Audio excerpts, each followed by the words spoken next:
Hello and welcome to Old Man Minecraft. I'm an old man and I play Minecraft. Today we're going to be looking at the Composter block. Very useful block in the production of bone meal. Very useful, very overpowered early game.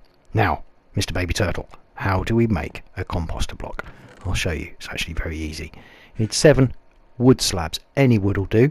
Take it over to a crafting bench, put it in a U shape, and lo and behold, you have got your composter. Isn't that right? He's so excited, look. So excited about my compost making skills. Very useful work block as well, for triggering villagers to turn into farmers if you're auto farming, making a trading hall, that sort of thing. So here's an empty composter. Lots of supplies. You can put loads of things in this composter. Flowers, seeds, beans, vegetables, leaf blocks, saplings.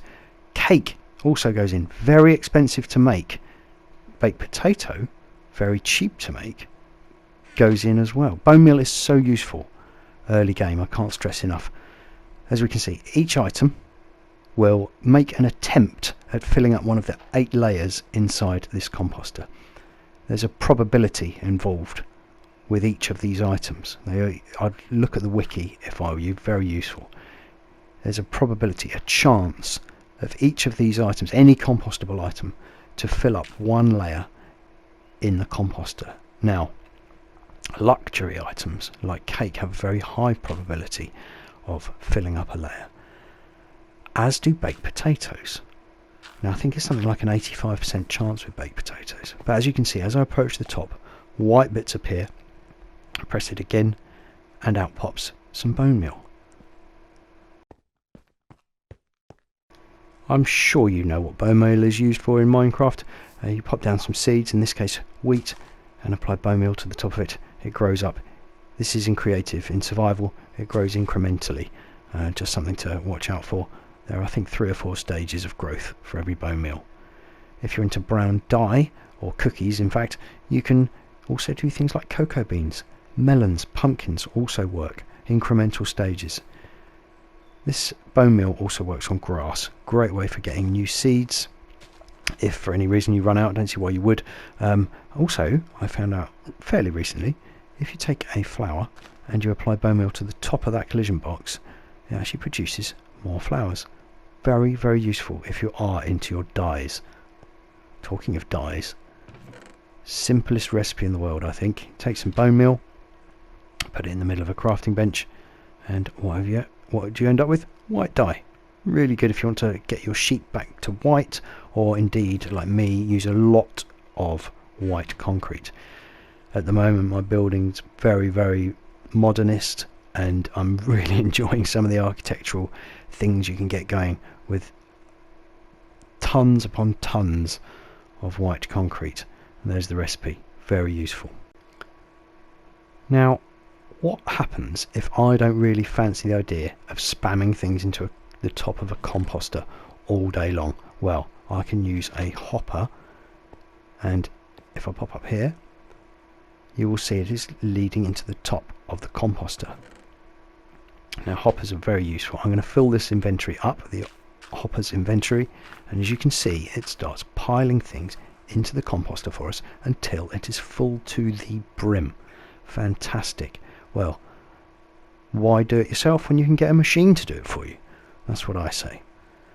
Now, obviously, that's not going to collect itself. So, quick note by the way, this will not work if you put it into the side of the composter. If you pop it into the side, no go. What if I want to automate this? Here you can see I've got a hopper leading into a chest. Now, the composter is sat on top of the hopper, and that's actually going to pull things out of the bottom of the composter if they're ready to go. So let's pop some baked potatoes in. Fills it right up to the top. Pop. Where's it gone? Didn't pop out the side. Went through the hopper straight into the chest. Fantastic. And just to show you there was no trickery involved, I'm going to do it again. There we go. Filled it right up to the top. Disappeared. Fantastic. Should be 3 in here now. There we go. So we've got a system going now. All we need to do is connect these 2 things together. as you can see, I've got some more baked potatoes ready to go, but now this chest is empty. This hopper is empty. That feeds down from the composter, feeding into the top of the composter. This hopper is empty, and this chest leading into that hopper is also empty. Now if I put things into this chest, the hopper will pull things from what's above it, just like underneath the composter, and as you can see, the baked potatoes are going into the hopper, which is filling up the composter layer by layer. It's got a chance to, but a high chance to, because it's baked potatoes. That then gets pulled out once it's bone meal and dumped into this chest, as you can see. Now this is going to keep producing bone meal for you all day long, as long as you keep filling it up with stuff. I do recommend something like my patented baked potato smelter. That works very well.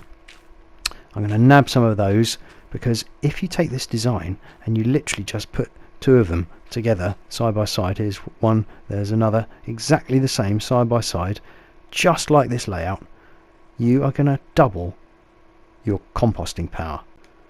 Now this chest is above two hoppers. One leads down here, one leads down there. It will feed both of them at the same time, so whatever you put in now goes down twice as fast. Look at that. And both composters are working, and as you can see, you end up with twice as much bone meal. Absolutely wonderful. Now what would happen if you wanted to introduce this into a domestic setting, perhaps in your living room? You don't want a stinky old composter stinking up your place, so here's how to incorporate exactly that same design. You come home from a busy day of adventuring, put in all your baked potatoes, all the flowers that you ended up with in your pockets, all of your excess seeds from farming, and you can just make bone meal to your heart's content. Well, that is all we've got time for today. I've really enjoyed exploring the world of composters. I hope you did too. Let me know what you think. Subscribe if you haven't done already, and I'll see you again in the next one.